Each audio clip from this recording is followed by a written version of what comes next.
Alright, I'm Shane Haig, and today I'm going to show you how to survive in the Australian bushland. I'm going to show you several survival tips and techniques, like how to get food or build a shelter, and just basically how to survive out here.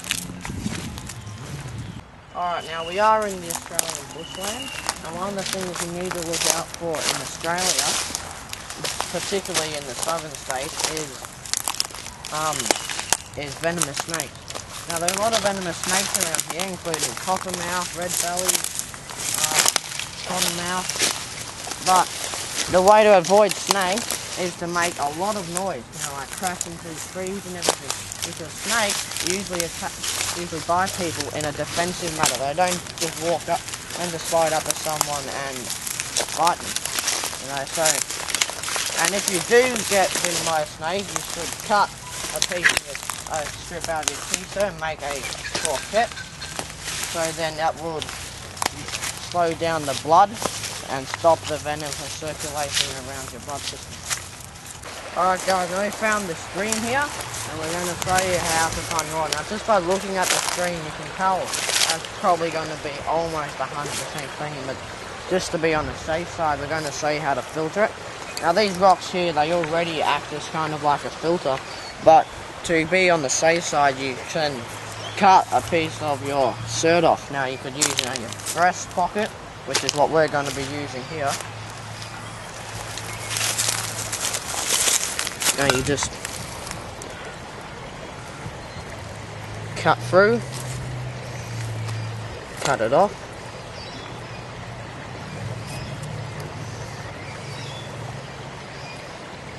So you just want a little bit to cut off. And then you get it, and then you put it over the hole that you drink out of, like so, and then you stick it into the water, and you just let it drain in.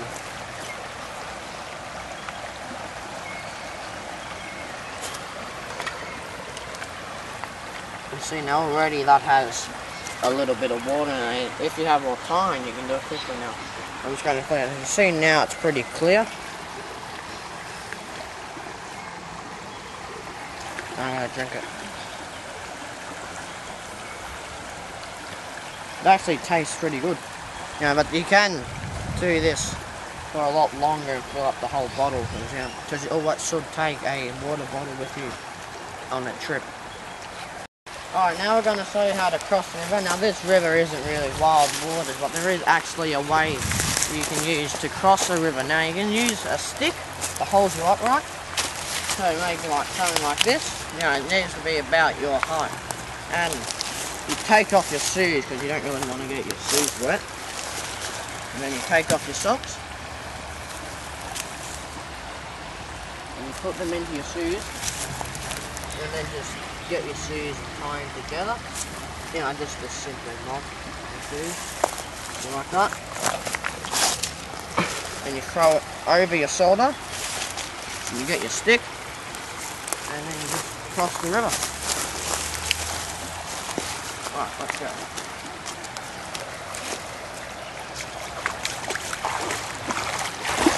Your pants may be a little bit wet here, but it's just probably at the bottom.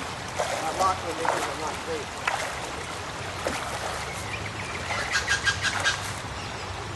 And that is how you cross the river. Alright, you really want to avoid plants with milky white sap, but one plant that you can eat is dandelions. Now, if you find an older dandelion, you really want to boil them, but we found some younger ones so we can eat them raw. This is a dandelion. Now you can see here is the milky white sap, and you can positively identify them because their petals are usually orange to yellow. Now I'm going to eat. Alright guys, today we're going to show you how to hunt rabbits. Now, we couldn't find any rabbit holes, but we're going to show you how to make a snare so then if you do find a rabbit hole, you can catch a rabbit, and it could save your life. Now first we need rope. Now it's always essential when you go camping or hunting or whatever, always carry a bit of rope with you, because rope can always save your life. Now first we get it size of your fist, and you wrap it around your fist, and then you hold it onto it there. Now you pull it out until it's on the length of your hand. So you know that's around about the length of my hand. Now you need a bit of slack, and then you do just a simple granny knot. So you tie it around like that, through it there, and then in. Now when the rabbit will go through, it'll come up like that and strangle it, or it'll catch it and you can just wring its neck or rabbit punch it. Now that we've got the loop done, we need to make a stick, like a snare. Now this would be perfect. See this stick here, you just snap it off.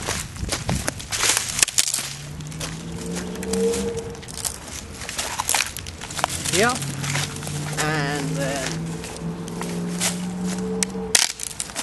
here.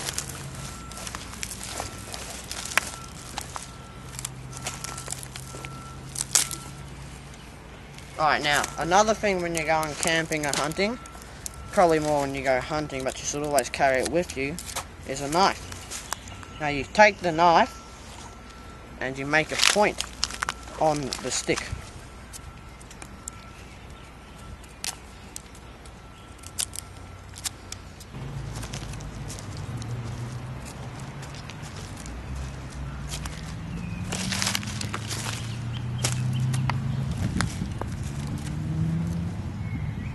Alright, now as you see here, it is got a point there. Now you get the point, you usually do this next to a rabbit hole, so the rabbit will run into it, and then you stick the stick down into it. Now you get the rope, and then you tie the rope around the stick like this.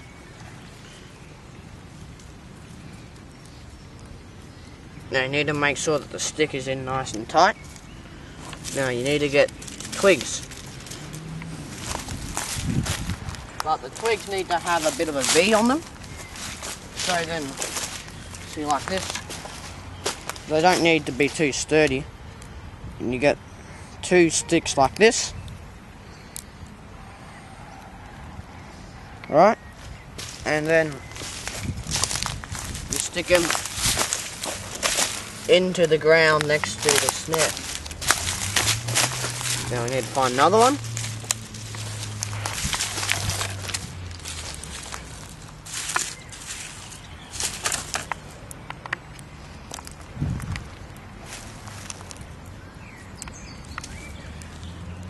Put it there. Now you gently lean the snare onto them like that, next to the rabbit hole, so the rabbit hole would be right here, and then the rabbit would come out of the hole, get it, and dead. It'll either strangle itself to death by trying to run away, or you could kill it yourself. But it's vital that you don't live in rabbits alone, because during the Great Depression, where rabbits were the only animals that they could get for food, lots of people died of what's called a rabbit starvation, where you don't have enough nutrition just from rabbits, because you need other things like vegetables or dandelions, as we showed you earlier. Alright, now we're going to show you not what to eat. Now one of the things that you should never eat on any occasion, no matter how tempted you are eucalyptic leaves. Now known to the locals as gum trees, or more known commonly as a eucalyptic tree, they can always be told by their white gum, like their white trunk there. Now if you look, this is a eucalyptic tree. Usually they're quite oily, but it's been a bit dry here lately, so they're not. But you should never on any occasion eat them. Now they always have a specific smell. You might know this on eucalyptic oil and everything. Now this is very dangerous to humans, and you should never eat this. Alright, now we're going to show you how to cut down a branch. Now these branches on these trees are actually really strong. So you get your knife, which you should always have, and then you have to cut it up like that. Then you cut down on a V shape. Now this will actually save you a lot of time. Right, what we've made here is an emergency V-shaped shelter.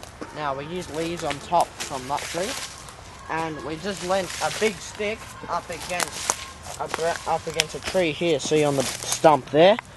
Now we just use little sticks, as you can see, underneath. And you have the shorter ones and you go bigger and bigger and bigger, and you can probably see we weaved it through to make it a lot more stronger. Now then we put the leaves on top from that tree, and we put leaves from the same tree underneath as a mattress. So then it's also about, you're not on the dirt and getting dirty, but also because of insulation, because when you're sleeping you lose a lot of your insulation through the ground. And also I've used my backpack here as a pillow,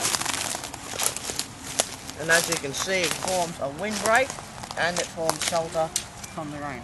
Alright, now there isn't really much to eat around here, but what you can look for is these wild berries. Now you see by the buds that there should be a lot around, like see here. This is a wild cherry and it is actually edible, so here goes. I got pips in them because they're not very ripe, they're kind of sour, but they still will save your life if you are in the wild. See now, there are the pips for it. Now usually when they're ripe they're red, but as these is not in the season, they are still green. Oh look, a pine tree. Now these are very good, these pine trees, because the pine needles you can put in your water and you can boil them and it makes like a substitute tea.